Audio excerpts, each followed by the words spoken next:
2025 թվականին ունեցել ենք 7.1% տնտեսական աճ, իսկ 2021-2025 թվականներին արձանագրել ենք միջինում 7.9% տնտեսական աճ։ Այս ընթացքում մեկ շնչին բաժին ընկնող հնան կրկնապատկվել է $4,750-ից հասնելով գրեթե $9,500 մակարդակին։ Տնտեսական աճին զուգընթաց զգալի փոփոխություններ են կատարվել նաև տնտեսության կառուցվածքում։ Ծառայությունների ոլորտը 2021 թվականի համեմատ իր դերը բարձրացրել է շուրջ 7%-ային կետով։ Տնտեսության կառուցվածքի վերաբերյալ քննադատական եւ թերահավատ մոտեցում ունեցողներին ուզում եմ հիշեցնել, որ մենք ունենք ծառայությունների արտահանման մեծ պոտենցիալ։ 2025 թվականին ծառայությունների արտահանումը հասել է հնայում շուրջ 21%-ի, 21 թվականի համեմատ բարձրանալով 8.2%-ային կետով։ Հատկանշական է, որ այս փոփոխության պատճառների առաջատարներից են եղել ֆինանսական եւ տեղեկատվական տեխնոլոգիաների ոլորտները, որոնք արտահանման մեծ պոտենցիալ ունեն։ Ֆինանսական ծառայությունների արտահանումը հնայում կազմել է ավելի քան 21%։ Համեմատության համար նշեմ, որ այն 21 թվականին ընդամենը 0.3% էր, իսկ տեղեկատվական տեխնոլոգիաների ծառայությունների արտահանումը 21 թվականին 2.8%-ից հնայում հասել է ավելի քան 5.1%-ի։ Մեկ այլ կարևոր փաստ ևս, վերջին տարիներին զուտ արտահանումը զգալիորեն բարելավվել է։ Եթե 2011-2017 թվականներին զուտ արտահանումը հնայում միջինում կազմում էր -16.5%, իսկ 18-20 թվականներին -13.3%, ապա 21-25 թվականներին միջինում այն -3.7% է, որին զգալիորեն դրական նպաստ է բերել ծառայությունների արտահանման դերի բարձրացումը։ Ընդգծեմ, որ այս փոփոխությունները հատուկ են զարգացման ավելի բարձր մակարդակ ունեցող երկրներին։ Այսպիսի աճը պայմանավորված է նաև կառավարության կողմից իրականացվող կապիտալ ծախսերով, ինչը շեշտակի աճել է վերջին 5 տարիների ընթացքում։ 2025 թվականին կապիտալ ծախսերը ավելացել են շուրջ 145 միլիարդ դրամով նախորդ տարվա համեմատ, հասնելով հնայում 6.2%-ի, իսկ 2021 թվականի համեմատ կապիտալ ծախսերը ավելացել են ավելի քան 3.2 անգամ, կամ շուրջ 484 միլիարդ դրամով, հնայում շուրջ 3.1%-ային կետով։ Մենք փաստացի կրկնապատկել ենք կապիտալ ծախսերի դերը տնտեսությունում։ Հատկանշական է, որ տնտեսական կապիտալ ծախսերը 2021 թվականի համեմատ, սա ի նկատի ունեմ պաշտպանության նախարարության ծախսերը հանած, ավելացել են շուրջ 173 միլիարդ դրամով, իսկ հնայում մոտ 0.9%-ային կետով։ Կապիտալ ծախսերի աճին զուգահեռ ոչ միայն չի աճել ընթացիկ ծախսերի մասնաբաժինը, այլ հակառակը նվազել է 2021 թվականի 25.9% մակարդակից հասնելով 23%-ի։ Սա նշանակում է, որ մենք ավելի շատ ենք սկսել ներդրումներն ուղղել ապագային եւ ավելի քիչ ենք սպառում ներկայիս կարիքների համար։ Չնայած տարատեսակ ցնցումներին, որոնց ենթարկվեց մեր պետությունը նախորդող ժամանակահատվածում, մենք կարողացել ենք դեֆիցիտը պահպանել միջինում 3.2% մակարդակում։ Սա հնարավորություն տվեց մեզ կառավարության պարտքը կտրուկ նվազեցնել 60.2%-ից հասցնելով 47.2%-ի, որով զսպել ենք տոկոսային ծախսերի աճը եւ ստեղծել բավարար տարածք հետագա կտրուկ ցնցումներին դիմակայելու համար։ Այս արդյունքները հնարավոր են եղել ոչ միայն տնտեսական աճի, ծախսերի արդյունավետության եւ մեր պետության ռիսկերի նվազման, այլ նաև հարկեր հնա հարաբերակցության բարելավման ուղղված հսկայական ջանքերի շնորհիվ, որին էապես նպաստել է վարչարարության բարելավումը եւ ստվերի շարունակական կրճատումը։ Ոգևորությամբ պետք է արձանագրել, որ հարկերը կամավոր կերպով վճարելու մշակույթը մեր երկրում զարգացել է։ Հայաստանի Հանրապետության քաղաքացիներն այլևս վստահ են, որ իրենց կողմից վճարված հարկերը ուղղվում են իրենց իսկ մատուցվող ծառայությունների ընդլայնմանը եւ լավարկմանը։ Նրանք իրենց տանը, բակում եւ համայնքում են նկատում բարենպաստ փոփոխություններն ու զարգացումները։ Մենք գործում ենք համատեղ առաջնորդվելով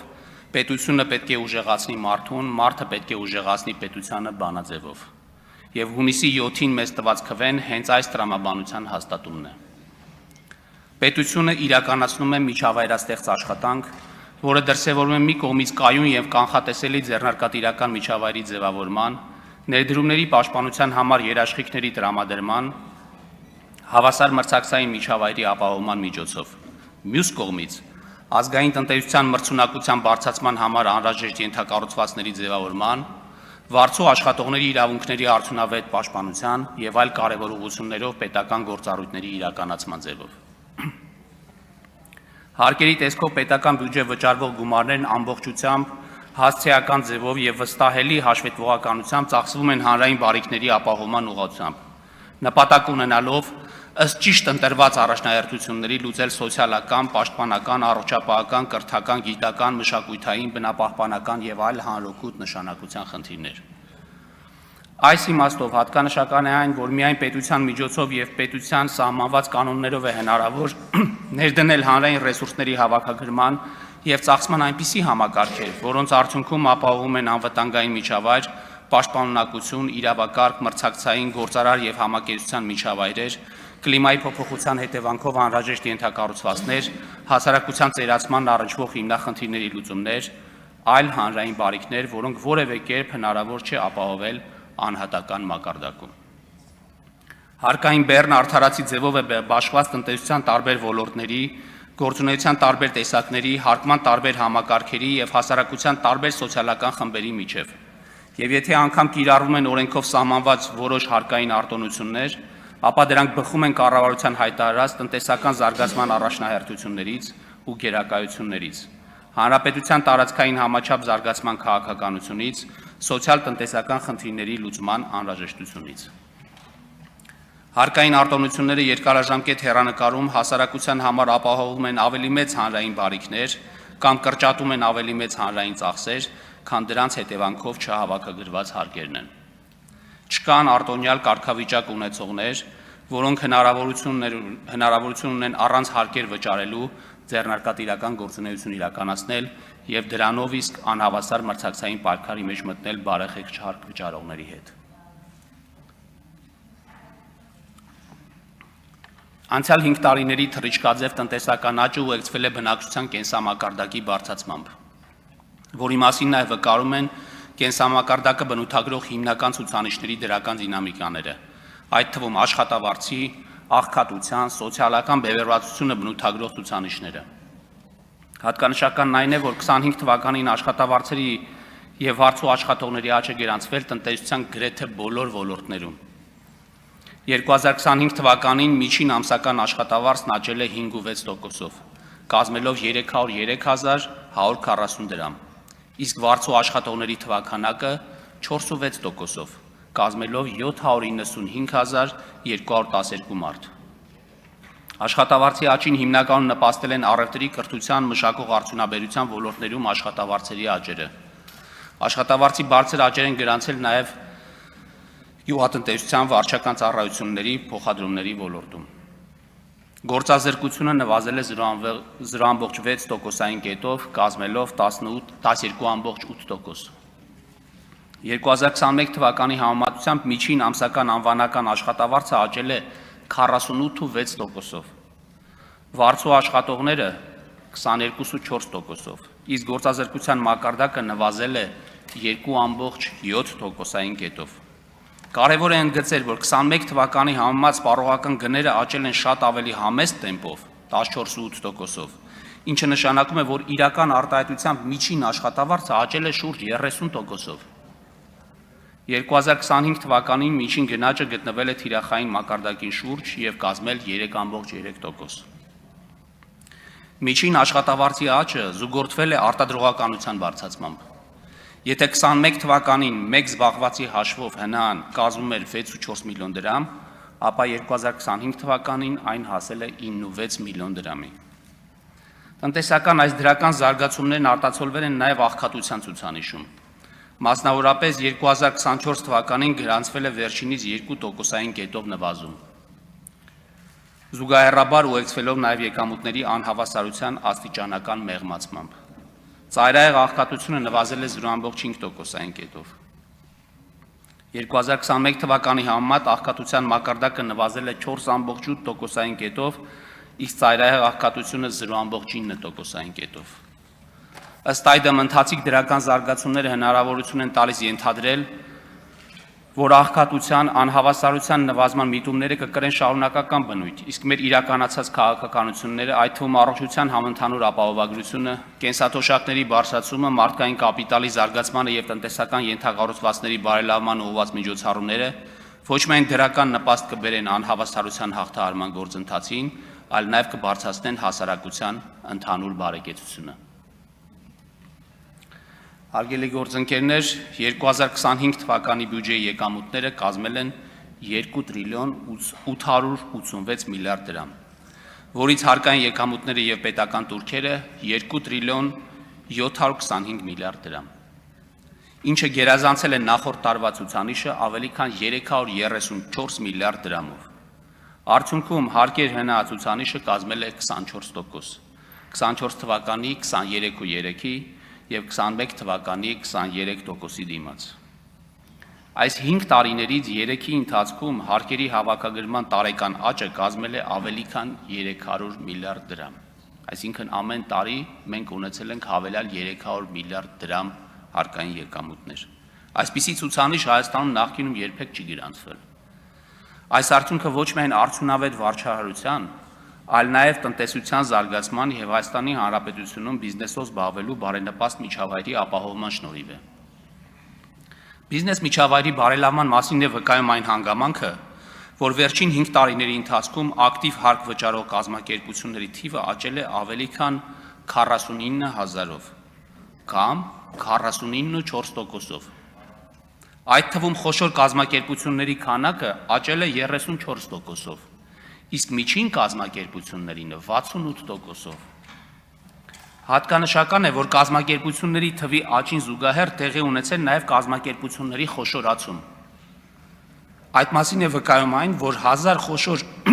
հարկ վճարողների կողմից վճարված հարկերի կշիռը ընդհանուր հարկային եկամուտներում 21 թվականի համեմատ նվազել է շուրջ 3.6%-ային կետով։ Սա նշանակում է, որ հարկային եկամուտները ձևավորվում են ոչ միայն ավանդական խոշոր հարկ վճարողների, այլև հազարավոր այլ կազմակերպությունների հաշվին, որոնք ընդլայնել են իրենց գործունեության ծավալները և մեծացնել իրենց ներդրումը տնտեսության մեջ։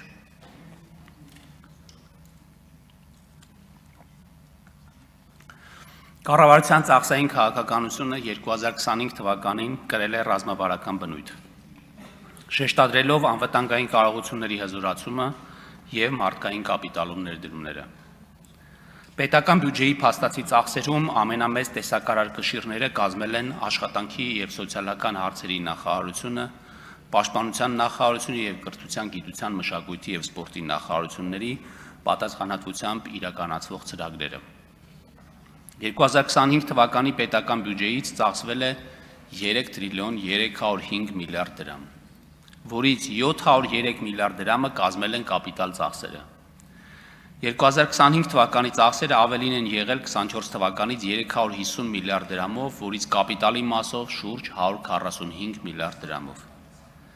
Թույլ տվեք առանձին չներկայացնել ամեն մի նախարարության ծրագրերի կատարողականը, քանի որ առիթ ենք ունեցել հանձնաժողովներում մանրամասն քննարկումներ ունենալու և գործընկերներս առանձին ելույթներով հանդես են գալու ոլորտային հաշվետվություններով։ Այժմ պարտքի և դեֆիցիտի մասին։ Հարգելի գործընկերներ, կառավարության համար առաջնահերթ է պահպանել պարտքի բեռը 50%-ից ներքև շրջանակում։ Ավելին, առաջիկա տարիներին մեր նպատակն է լինելու պարտքի չափը նվազեցնել 45%-ից ներքև մակարդակի, ինչը հնարավորություն կտա պարտքի սպասարկման ծախսերը բյուջեի եկամուտներում 12.1%-ից նվազեցնել 10%-ի։ Սրանով ավելի մեծ տարածք ստեղծելով սոցիալական և մարդկային կապիտալի զարգացման ուղղված մեր նախաձեռնությունների համար։ 2025 թվականին կառավարության պարտք հնայացուցանիշը կազմել է 47.2%, նախորդ տարվա համեմատ նվազելով 0.5%-ային կետով։ Դա հնարավոր է դարձել պետական բյուջեի պակասուրդը չափավոր մակարդակում պահպանելու, ինչպես նաև մակրոտնտեսական կայուն միջավայր ձևավորելու շնորհիվ։ Պետական բյուջեի պակասուրդը կազմել է հնա 3.7%, պլանավորված 5.5%-ի փոխարեն։ Մյուս կողմից, կոորդինացված հարկաբյուջետային և դրամավարկային քաղաքականությունների ներքո տնտեսական աճը շարունակել է բարձր մնալ, գնաճը և փոխարժեքը կայուն լինել ինչ արտացոլվել է նաև պարտքի մակարդակում։ Մյուս ոչ պակաս կարևոր ձեռքբերումը պարտքի կառուցվածքի շարունակող բարելավումն է, որի արդյունքում ներքի պարտքին կշիռը կառավարության պարտքում 25 թվականի վերջին հասել է 53%-ի, Հայաստանի ցուցանիշը մոտեցնելով դիմակայունության տեսանկյունից ավելի ընդունելի մակարդակի։ Հիշեցնեմ, որ այս ցուցանիշները 21 թվականին վերջի դրությամբ կազմել էր 29%։ Արգելի գործընկերներ, պարտքի ներգրավման գինը նվազել է։ 2025 թվականին տեղաբաշխված պետական պարտատոմսերի միջին կշռված եկամտաբերությունը կազմել է 9,2% կամ 0,6%-ային կետով ավելի ցածր, քան 24 թվականին։ 25 թվականին կառավարության վարկերի միջին կշռված տոկոսադրույքը նվազել է 0,3%-ային կետով։ Վերջին 4 տարիների ընթացքում առաջի անգամ պետական պարտքի գծով տոկոսավճարների բեռը հարաբերած եկամուտներին նվազել է։ Ուրախ եմ, որ պարտքի վերաբերյալ պսևդո վերլուծաբանների եւ դեղին մամուլի ահաբեկումները այլևս մեր հասարակության կողմից մեծ արձագանքի չեն արժանանում։ Պարտքի կառավարելիության հարցը այլևս քննարկման թեմա չէ, որովհետեւ ակնհայտ է, որ պարտքը կառավարվում է զգուշորեն, մեր հնա աճի տեմպերը գերազանցում են պարտքի աճի տեմպերին, ինչը նշանակում է նաեւ, որ պարտքով ստեղծվող երկարաժամկետ ակտիվների մեջ ներդրումն արդարացված է։ Արկա բյուջետային քաղաքականությունից զատ կարևոր է քննարկել, թե բյուջետային համակարգը ինչպես է կատարելագործվում, ապահովելու համար ծախսերի արդյունավետության շարունակական բարձրացումը եւ բյուջետային փաստաթղթի լիարժեքությունը։ Բյուջետային ցուցանիշների հետ մեկտեղ մենք լուրջ առաջընթաց ենք գրանցել կառավարման համակարգի արդիականացման գործում։ Հարկային վարչահարության ոլորտում ներդրվել է ֆիզիկական անձանց եկամուտների համընդհանուր հայտարարագրման համակարգը։ Թվայնացման շնորհիվ պարզեցվել են հարկ վճարողների մատուցվող ծառայությունները, գործարկվել է EXIM էլեկտրոնային հարթակը եւ ինքնաշխատ ծանուցման համակարգերը։ Բյուջետային գործընթացում անցում է կատարվել ավելի երկարաժամկետ պլանավորման։ Միջնաժամկետ ծախսային ծրագիրը այժմ դիտարկվում է որպես 5-ամյա ռազմավարական մակարդակի փաստաթուղթ, իսկ բյուջեն ներկայացվում է եռամյա հեռանկարով։ Մենք նաև ընդլայնել ենք մասնակցային բյուջետավորման փորձը 21 համայնքներում, բարձրացնելով հանրային միջոցների օգտագործման թափանցիկությունը։ Հիշեցնեմ, որ 26 թվականին արդեն այդ համայնքների թիվը դարձել է 52։ 2025 թվականին առաջի անգամ կիրառվել է կապիտալ ծախսերի գծով 24 թվականին ստանձնած, սակայն չիրականացված պարտավորությունների հաջորդ տարի տեղափոխման մեխանիզմը։ Պետական գույքի կառավարման արդյունավետությունը եւ թափանցիկությունը բարձրացնելու նպատակով 25 թվականի բյուջեում ուղերձի առանձին հավելվածով ներկայացվել են պետական կառավարման մարմինների կողմից տնօրինվող պետական գույքի համար վարձակալական վճարի մոտարկված արժեքները։ Լավարկվել է հանրային ներդրումների ծրագրի կառավարման գործընթացը։ 2026 թվականին կգործի հանրային ներդրումային ծրագրերի վերհանման, մշակման, գնահատման, առաջնահերթությունների որոշման, իրականացման եւ մշտադիտարկման նոր կարգը, ինչպես նաեւ ոչ ֆինանսական ակտիվների գծով ծախսերի բյուջետավորման նոր կարգավորումներ։ Կառավարման արդյունավետության բարձրացման եւ գործառույթների կրկնողությունը բացառելու նպատակով ֆինանսների նախարարության բյուջետային վերահսկողության գործառույթները փոխանցվել են պետական վերահսկողության ծառայությանը, իսկ ֆինանսների նախարարությունում ամբողջությամբ գործարկվել է ծրագրերի գնահատման գործառույթը։ Անդրադառնալով միջազգային համագործակցությանը պետք է նշեմ, որ վերջին տարիներին մեծ թափ է ստացել համագործակցությունը միջազգային ֆինանսական կառույցների հետ եւ միջազգային ֆինանսական հարաբերություններում Հայաստանի դիրքի ու դերի ինստիտուցիոնալ վերափոխումը։ Մեր երկիրը թեև շարունակում է դրամաշնորհային եւ վարկային միջոցներ ներգրավել միջազգային զարգացման գործընկերներից, բայց միևնույն ժամանակ հաջողությամբ ստանձնել է գլոբալ սոցիալական պատասխանատվության իր մասնաբաժինը։ Հայաստանի տնտեսական առաջընթացը հնարավորություն է տվել մեզ դուրս գալ ցածր եկամուտ ունեցող երկրների ցանկից եւ աստիճանաբար աջակցություն ստացող երկրից վերափոխվել դեպի հոգատար գործընկեր ու դոնոր երկրի։ Նրանց համար, ովքեր դեռ գտնվում են աղքատության հաղթահարման փուլում։ Սա հարթակ է, որտեղ մենք հավասարը հավասարի պես նստում ենք համաշխարհային մյուս դոնորների հետ նույն սեղանի շուրջ։ Ավանդական գործընկերների, Համաշխարհային բանկի, Ասիական զարգացման բանկի եւ Եվրոպական զարգացման գործընկերների հետ ամուր կապերի ամրապնդմանը զուգահեռ մենք հետևողական քայլեր ենք ձեռնարկել միջազգային համագործակցության աշխարհագրության դիվերսիֆիկացման ուղղությամբ եւս։ 2025 թվականին մենք դարձել ենք ենթակառուցվածքային ներդրումների Ասիական բանկի լիարժեք անդամ։ ինչը բացում է նոր ուղիներ լայնածավալ ենթակառուցվածքային ծրագրերի ֆինանսավորման համար։ Այս ամենի հետ մեկտեղ շարունակել ենք ամրապնդել մեր դիրքերը վերակառուցման եւ զարգացման եվրոպական բանկում։ 2025 թվականին բաժանորդագրվելով լրացուցիչ 2 միլիոն եվրո ընդհանուր արժեքով 201 բաժնեմասի։ Այսպիսով Հայաստանը միջազգային ֆինանսական հարաբերություններում ձևավորվել է սկզբունքորեն նոր ինքնաբավ դերակատարում։